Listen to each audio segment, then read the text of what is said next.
সুপ্রিয় দর্শক, আপনারা দেখছেন এসপিএন বাংলা টিভি। দেখুন ও সাবস্ক্রাইব করুন এসপিএন বাংলা টিভি, দেশ ও মানুষের কথা বলে।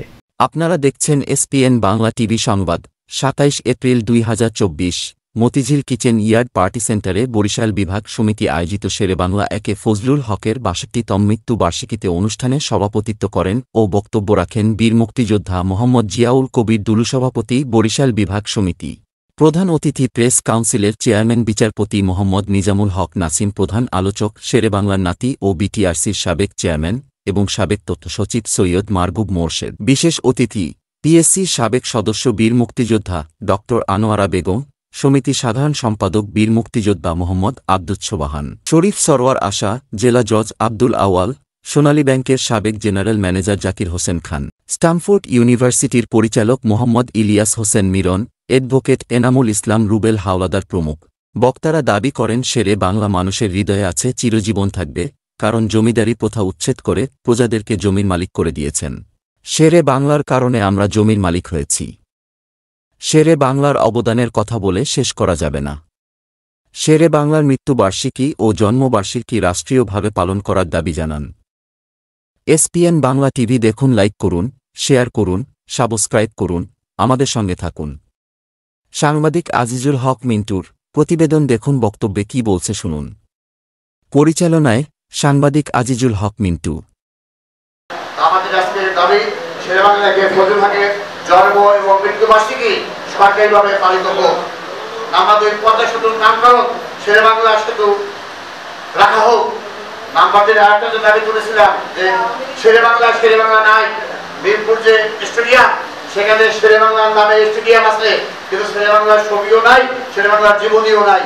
আমরা দাবি করছি সরকারের কাছে আগামী ১ মাসের মধ্যে শেরেবাংলার ভাস্কর্য ওই শেরেবাংলা স্টেডিয়ামে রাখতে হবে এবং তার জীবনীও ওখানে রাখতে হবে। এই সমাবেশ আজকে দাবি করা হলো। আপনারা সেই দাবি বা প্রজন্মতে আমরা কর্মসূচি দেবো। এই বরিশাল বিভাগ সমিতি যতদিন দেশে খ্রিস্টান দেওয়া যাবে না, আমরা দাবি বাস্তবায়ন ইনশাআল্লাহ করবই। আমি আর বেশি বক্তব্য দিলাম না। সবাইকে ধন্যবাদ। আপনারা আমাদের আহ্বানের সারা এখানে তারা কি স্বাধীনতা পেতে না? নিশ্চয়ই সেটাই বলা হচ্ছে। সময় বিবর্তনে আজকে হারিয়ে গেছে এবং আমরা বর্তমানে দেখবো ৪৭-এর পরে যেমন স্বাধীন হয়, যেভাবে ভারতের বিভিন্ন অঞ্চল থেকে মুসলমানরা এসে এখানে আশ্রয় নিয়েছে, আমাদের এখান থেকে হিন্দুরা যে আশ্রয় নিয়েছে ভারতে, সেটা কোনো প্রয়োজন হতো না যদি তার প্রস্তাবে অংশটি গ্রহণ করা হবে। যাই হোক, সবই আমাদের ইতিহাস, আমাদের ভাগ্যে যা আছে আমরা পেয়েছি। এখন আমাদেরকে এই দেশকে আগাতে হবে, আমরা আগাচ্ছি। আজকে বাংলাদেশ সারা পৃথিবীতে উজ্জ্বল দেশ হিসেবে পরিগণিত হয়েছে, দেশে বিদেশে সুনাম আছে। যেভাবে আমরা উন্নয়নের দিকে যাচ্ছি সেটা অত্যন্ত অ্যাপ্রিসিয়েটিং, এটা বলতেই হবে। আমরা শেরেবাংলা নিয়ে যে কথা বলবো, শেরেবাংলা সম্পর্কে আমি একটা কথা বলি। এই প্রজাস্বত্ব আইন এইটা পাস করে আমি মনে করি আর কোনো আইন চিন্তা না করলেও হবে। ওই একটা আইন দিয়ে উনি যে দিয়েছেন আমাদের গরিবদেরকে, সেটা চিরস্মরণীয় থাকবে ইতিহাসে আমাদের।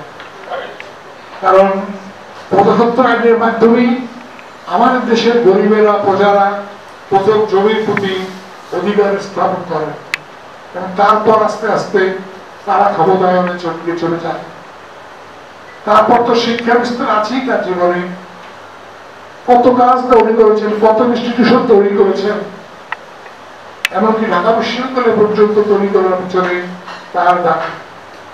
আমরা সব চিন্তা করলে আবার দেখবো যে শেরেবাংলা নিয়ে আলোচনা করতে গেলে আলোচনা কোনো শেষ হবে না, এর শেষ নেই। বলেছেন তার ৩টি আইনের কথা ৩৫ থেকে ৪৪-এর মধ্যে। এই আইনসমূহ দিয়েই শেরেবাংলা আমাদের দেশের মানুষের কাছে চিরস্মরণীয় হয়ে আছে এবং থাকবে। আমাদের দেশের মানুষ উপকৃত হয়েছে, এস্টাবলিশড হয়েছে তার মাধ্যমে। আমরা জানি মুসলিম লীগের যারা বাংলাদেশে রিপ্রেজেন্ট করতো তারাও বাংলা জানত না। এটি ছিল আমাদের দুর্ভাগ্য যে অবাঙালি দিয়ে বাংলাদেশ পাকিস্তানের মুসলমানদেরকে রিপ্রেজেন্ট করানো হতো, যেটা কোনোদিনই আমাদের স্বার্থের পক্ষে ছিল না। উনি বলেছিলেন আমি বাংলা, বিশেষ করে বাঙালি মুসলমানদের স্বার্থে কোন বাইরের নেতৃত্বের হাতে আমি ছাড়তে রাজি না।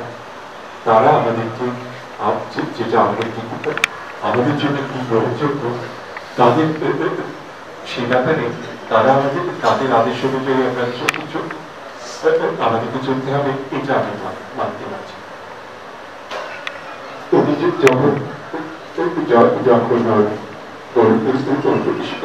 আমাদের ইঞ্জিনিয়ার সাথে যখন বললাম যখন ওরা আলাদা হয়ে যায়, তখন শেরে বাংলাকে বাদ দিয়ে শেরে বাংলা আপনি জানেন বাঙালি মুসলমানদের অনুরোধে উনি মুসলিম লীগ যোগ দিয়েছিলেন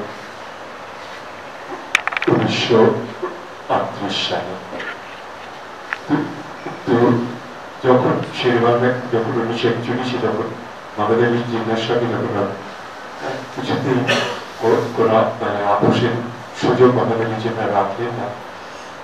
আর যে কাজটি করেছেন কৃষকদের জন্য সালিসি বোর্ড গঠন করেছেন এবং উনি শিক্ষা ক্ষেত্রে অনেক অবদান আছে। অনেকে বলেছেন প্রাইমারি স্কুলের কথা, কিন্তু আমি তো জানি এই ডিএম কলেজ, তারপর চাকর কলেজ, তারপর হলো বিশ্ববিদ্যালয়, তারপর আরো মুন্সিগঞ্জের হরগঙ্গা সরকারি কলেজ, এই সব কলেজগুলোই কিন্তু উনি মুখ্যমন্ত্রী থাকাকালীন সময় উনি প্রতিষ্ঠা করেছেন। তো আজকের এই সময় আমি আমার সম্মানিত সভাপতিকে অনুরোধ জানাচ্ছি, আপনি একটা চিঠির মাধ্যমে যে সমস্ত শিক্ষা প্রতিষ্ঠান উনি প্রতিষ্ঠা করেছেন সেই সমস্ত শিক্ষা প্রতিষ্ঠানকে বলবেন অন্তত যেন ওনার জীবন, ওনার গল্প, ওনার রাজনীতি এই সম্পর্কে যেন প্রতিষ্ঠানগুলিতে যেন তার জন্ম এবং মৃত্যু এই স্মরণ সভায় যেন তারা আলোচনা অনুষ্ঠান করেন এবং সে আলোচনা অনুষ্ঠান করবে এই কারণে এই আমাদের বাঙালি স্বার্থকে, বাঙালির অধিকারকে উনি প্রাধান্য দিয়েছেন এবং উনি একজন অসাম্প্রদায়িক ব্যক্তি। যাই হোক, এখন আপনার সামনে নামাজ রয়েছে, আমাদের ডাকবানের ব্যবস্থা রয়েছে। আশা করি আপনারা কেউ এখান থেকে যাবেন না। আমরা ডাকবান আপনাদেরকে করাতে চাই এবং সর্বশেষ এখন মোনাজাত ধরবেন আমাদের যারা কষ্ট করেছে, পরিশ্রম করেছে, যাদের ত্যাগের বিনিময়ে আজকে আমরা এই স্বাধীন বহুমত্ব পেয়েছি। আল্লাহ মেহেরবানি করে সকলকে আপনি মাফ করে দেন, সকলকে আপনি জান্নাতের আলা মাকাম নসিব করে দেন। আল্লাহ কমিটির দুইজন আল্লাহ সম্মানিত সদস্য ইন্তেকাল করেছেন, আল্লাহ মেহেরবানি করে তাদেরকে আপনি মাফ করে দেন, জান্নাতের আলা মাকাম নসিব করে দেন। আল্লাহ আমরা যারা উপস্থিত হয়েছি, আমাদের আত্মীয় স্বজন যারা কবরবাসী হয়েছেন, সকলকে আপনি মাফ করে দেন।